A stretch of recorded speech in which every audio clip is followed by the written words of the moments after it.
Boxing update muna tayo. Kahapon nga ay naganap ang isa sa pinakamagandang laban sa kasaysayan ng boxing, ang mega showdown ni Artur Beterbiev versus Dmitry Bivol sa light heavyweight division.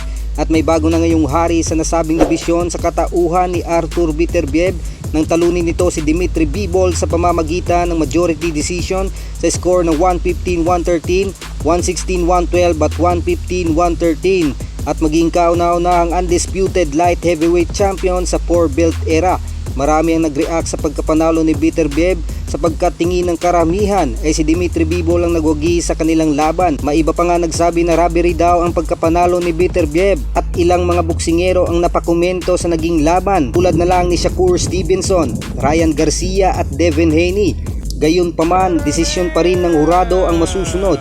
Ito ang kauna-unahang panalo ni Beterbiev na umabot sa desisyon sapagkat si Beterbiev ang isa sa pinakadelikadong boksingero sa 175 pounds dahil meron itong 100% knockout power. Ibig sabihin ang laban niya kay Dmitry Bivol ang pinakamahirap niyang laban sapagkat hindi niya ito magawang i-knockout. Matatandang sa huling 20 wins nito ay lahat ng galing sa pamamagitan ng knockout. Matapos ang laban ay natanong si Dmitry Bivol sa pagkapanalo ni Artur Beterbiev. Wika ni Bivol, "Did my job, I felt that I could do better. He is powerful, very powerful.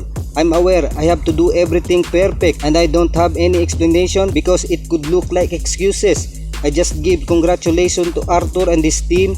He deserved it. No problem. I just have time to make another decision for my future." Sa iba pang balita, matapos magkaproblema ni Angas ng Pinas, Janrel Cuadro Alas Casimero sa timbang sa una at pangalawang salang nito ay hindi nito nakuha ang tamang timbang. Subalit natuloy pa rin ang kanilang laban. Pero may mga kondisyon ang kampo ni Saul Sanchez, gaya na lang ng pagmumulta, pagsusuot ng mas malaking gloves at higit sa lahat ay hindi dapat lalagpas sa 128 pounds si Casimero sa mismong laban. Ito ang mga bintaheng hinihingi ng kampo ni Saul Sanchez, pero gayon pa man sa kanilang naging laban, tinalo ito ni Casimero sa pamamagitan ng first round knockout at pabagsakin ng 2 beses si Saul Sanchez.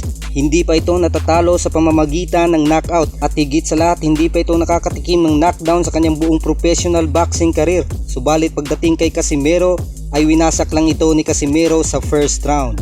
Yan lang po muna ang mabilisang updates. Maraming salamat po.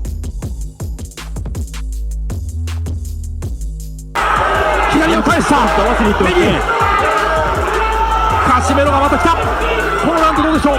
しのげるか。あ、止めた。